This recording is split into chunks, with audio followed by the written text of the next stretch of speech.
Hey, you're watching What Was That About? Thanks for joining us for today's episode. My name is Moses Khan. I'm with Dr. Tony Saldano, who is the lead pastor of All People's Church here in Brampton, Canada. I hope you're doing well.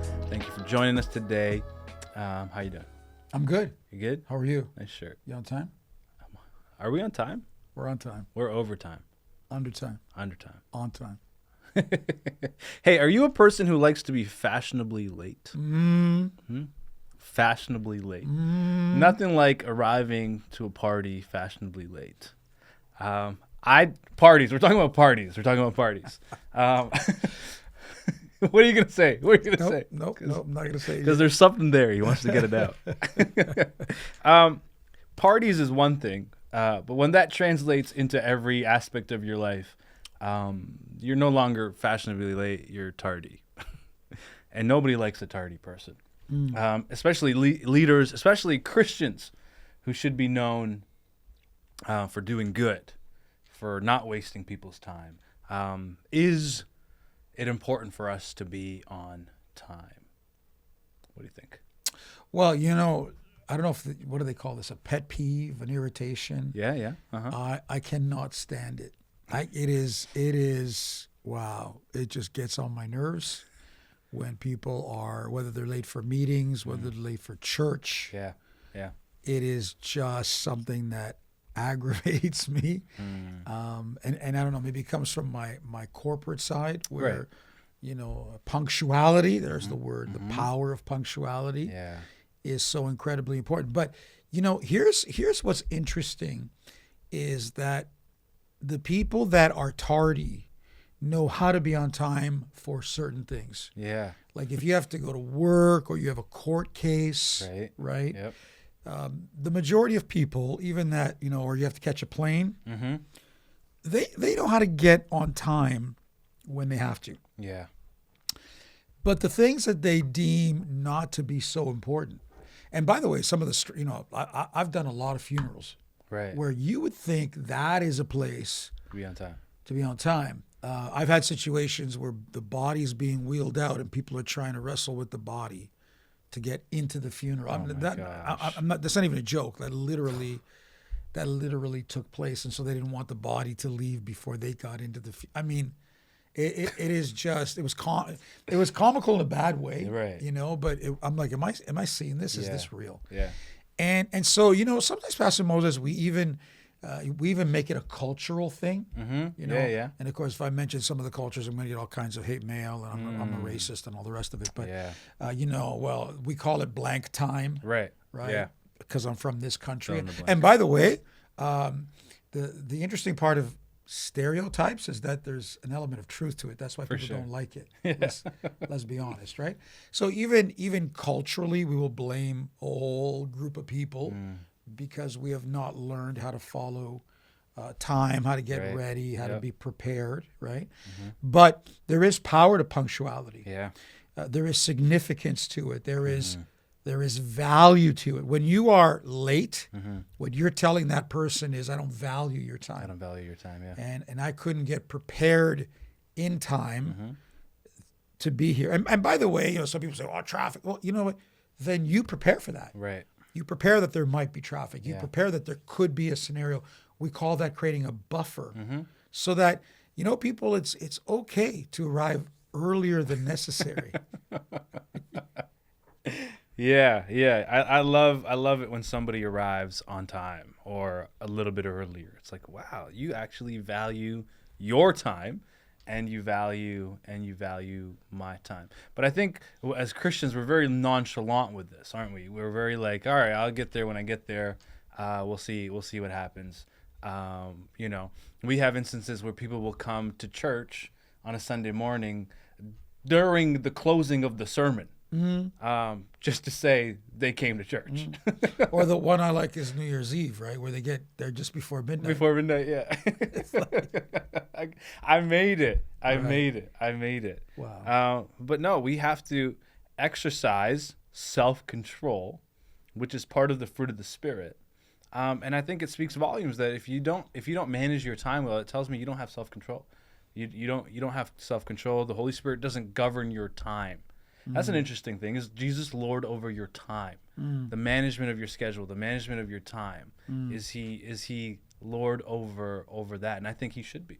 And that comes into discipline, doesn't it? Because if you're late and you can't get out of bed and you're hitting that snooze button over and over, that's a discipline issue. Yeah. And that comes into lordship. Right. Now, some people will get spiritual with us and they'll argue that they follow the Spirit the way Jesus followed the Spirit. But I would I would submit this to you. Although it appears that Jesus was never in a rush, right? Yeah, Jesus was always where he had to be at the right time. And even with, for example, Jairus' daughter, you could say, well, he was distracted. Sure, yeah. The woman, touched the hem of his garment. Yeah. He was pulled away from that.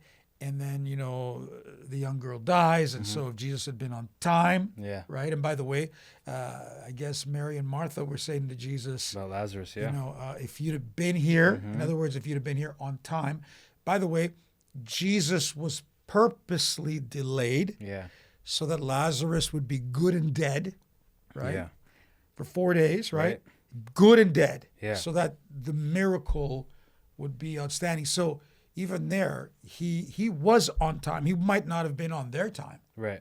He might not have been on their schedule, but he was on Now, when you're God, you get to do that.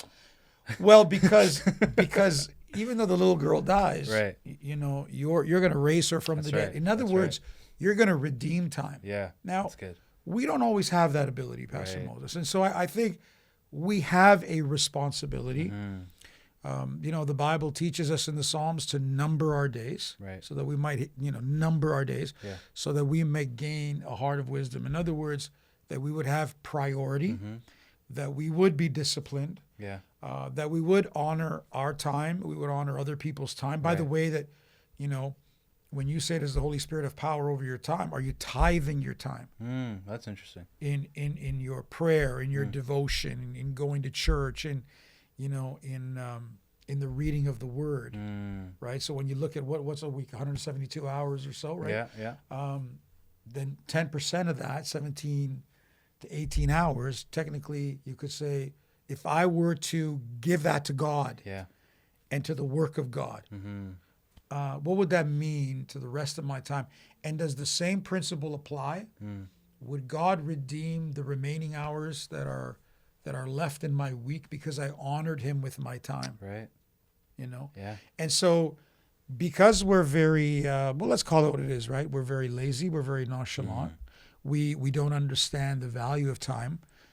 Even when people come to church, what are they late for? They're generally late for the worship, which is really the only part of the service that God gets. So what are you communicating to God? Right. I couldn't even be here on time to provide you with worship.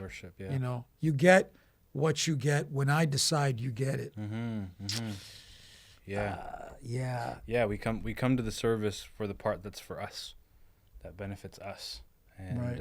And you know what I find? Sorry, Pastor, you know what I find? Maybe speak to this. I find that in other religions, they are much more disciplined in this area. Yeah. Like they're given rules, and rules are to be followed. And with us, because we're more on the side of grace. Yeah. Then we have that sloppy agape, right? We're like, we're under grace. We're no longer under rules. Therefore, like our human nature takes over rather than, hey, I want to honor God. Right. Yeah. What do you think about that? No, absolutely. And I think there's practical ways to put that in place. Hey, get up when your alarm rings.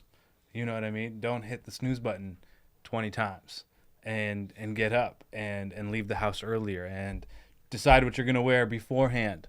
I struggle with this because sometimes I decide what I'm going to wear beforehand, and in the morning I put it on and I don't like it, and then I got to decide again. But there's those things that you can implement to say to God, hey, I'm actually going to value my time that you've given me, and I'm going to value the time of others. And so, hey, listen, I dare you to show up this week somewhere on time, maybe 5-10 minutes early. Some people might go into cardiac arrest if you might not know what to do if you show up on time.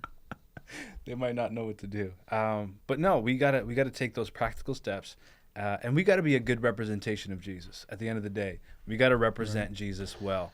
Yeah, and Pastor Mose, even from a leadership perspective, time is money. Like Yeah. you are not going to be an effective leader Absolutely. if you do not manage time well. If you don't manage your time well, that means you're going to mismanage the time of others. Yeah. You're going to frustrate them. People are going to be waiting on you, and this goes into the whole area of deadlines, because if you're not good with time, then you're not good with deadlines, and you're not good with closure. Yeah. And you're not going to run a business well. You're not going to run a ministry well. I remember being here again. I'm not going to say the country. You know, they told me to come and, you know, they invited me to come and speak, and so I get there, you know, before. Yeah. And the time of the service starts, and there was hardly anybody there, and so I said to the pastor there, I said, what time do we start? You know what he said? When the people get here. and it was, and then Wow. when he thought a good representation of the people had come, Yeah. then we started. Then we Well, could start. you know what you just created? You created culture. And instead of the leader dictating the culture, now the people dictate the culture. Yep. And you just sell into that and say, yeah, well, whenever you get here, Yeah. you know, you imagine a workplace working like that, Right. or here again, let's go back to the court. You know, the court Yeah. case. The judge goes, well, you know, when the people get here, we'll have court. Like, it's just nonsense. No, yeah. It's just nonsense that, for some reason, in our circles, tends to be the norm, Right. more than not. So Yeah. anyway, And it bleeds into, you know, all sorts of aspects. I'm thinking even of, as you're talking, I'm thinking of parenting and managing your children, and all sorts of that requires time management, requires discipline. And then, yeah, you do create that culture at home, and in those places where it's like, okay, well, let's just do whatever. And it's not good, because then it bleeds into your professional life. And then right. your kids can't show up to work on time because that's the culture you created at Right. home. Now, what we're not saying is that you're going to be so brittle that you're going to crack, and that you know, every second and every moment is scheduled, because there has to be buffer time, and things do happen. But what we're saying is that there needs to be a systematic approach Yeah. to our time management. Right. Because, by the way, God is a God of time. That's why it says, in the fullness of time, Right. God sent his son. There is a timing even in God Yeah. that he does not miss. It's true. Yeah. Well said. Well said. Well, hey, listen, I hope this encouraged you to manage your time better. Maybe you want to take a look at your calendar, your schedule, or maybe even your alarm app, your clock app on your iPhone. How many alarms do you have to wake up? Maybe you got to get up on the first one. But take these practical steps to be people who represent Jesus well, who manage their time well, so that you can lead and live appropriately. Thank you, Pastor, for this conversation. It's a good one. Hey, listen, if you're not subscribed, click that subscribe button, share this video, like it, comment, do all that good stuff. We appreciate your support. We'll see you on the next episode.